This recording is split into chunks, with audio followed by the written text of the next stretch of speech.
the process by which animals get food materials that ekiviirako abasomesa b'amasomo ga science okubeera abebbula oluusi kiva kukuba nti abasomesa bano abatendeka obulungi ba bbeeyi ng'omusomesa omu abula kusasula ensimbi kumpi za abasomesa basatu abasomesa amasomo aga arts. Abasomesa amasomo aga ga sciences bali very expensive olw'embeera gye bayitamu okuteekebwateekebwa nti universities gye basomeramu zibinika emiwendo gye tuyita tuition nga gya waggulu nnyo. Agamba nti era mu kunoonyereza kwe yakizuula nti amasomero agasinga mafunda nnyo nga tegasobola kuzimba laabu ennungi wamu n'okuzisaamu ebyuma byonna birina okubeeramu nga kino kiva kubeera nti n'ebyuma ebyo bya bbeeyi. Nti amasomero agasinga tegalina laabu oba laabu bagenda balonderera bulonderezi. Abasomesa bo tebasanyusiddwa nti abaana kati basoma sciences ne wamala senior 6 ajagamba kangene nsoma obusawo kirabika ye wali ki nekisigala nga abasomesa era baki. Amasomo gano gatambulira mu miteeko oba gatambula 3 ngo ne bayongirako n'eryokuna. Emiteeko egyogerwako kyoyinza okuyita combinations mu Lungereza kuliko PCB ngo ne physics, chemistry ne biology, PCM nga ye physics, chemistry ne mathematics, BCM nga ye biology, chemistry ne mathematics, saako n'amalala nga bwe gasengekebwa. Nandisabye gavumenti eveeyo edduukirire mu kusasula abasomesa ba science mu kuwa ebikozesebwa amasomero gano kubanga abaana bonna be tusomesa baana ba ggwanga lyaffe.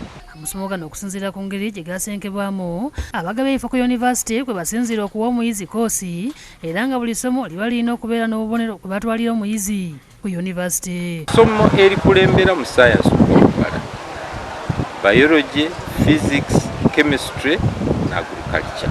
Ebikozesebwa byennyini gavumenti byesindika natugambe apparatus mu science subjects ku masomero aga gavumenti wesanga bitono nnyo ddala. Kigambibwa nti n'abayizi abamu basindikibwa okusoma obusomesa obwa sayansi nga tebabwagala so nga n'abalala baagaana okusoma obusomesa oluvannyuma lw'okuba nti baba bakola amasomo aga sayansi nga balina ebiruubirirwa eby'okufuuka abasawo. Nti buli asoma amasomo ga sayansi aba n'omukisa okugenda okukola by'amalwaliro, by'amakolero ne mu bifo ebirala. Kati ne weesanga nti abo bokka abatono ababa basigaddewo baba balina okugenda okusomesa. Oluusi abayizi abamu balemererwa okugenda okusoma amasomo olw'abazadde baabwe okubeera nga tebalina ssente newankubadde nga baba bagayise. Amasomo ga sayansi mazibu? Si mazibu ng'oteeseyo omwoyo.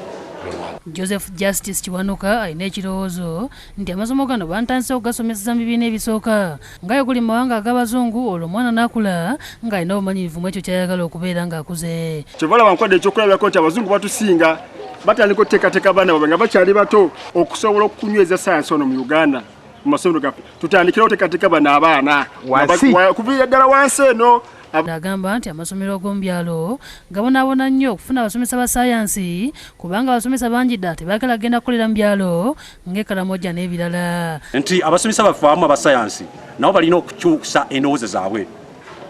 Abamu tebaagala genda ku bizinga Kalangala, tebaagala gendayo awali ensozi northern part of Uganda for example, tebaagala gendayo. Kyo kitegeeza nti okugaana kwabwe nako kukosa abaana abali mu bitundu ebyo. Abamu ku basomesa bagamba nti omulimu gwabwe tegulimu ssente nga bangi bewogoma mwewogome era nga bafunayo bye baagala nga badduka nga bagenda bakola ebirala.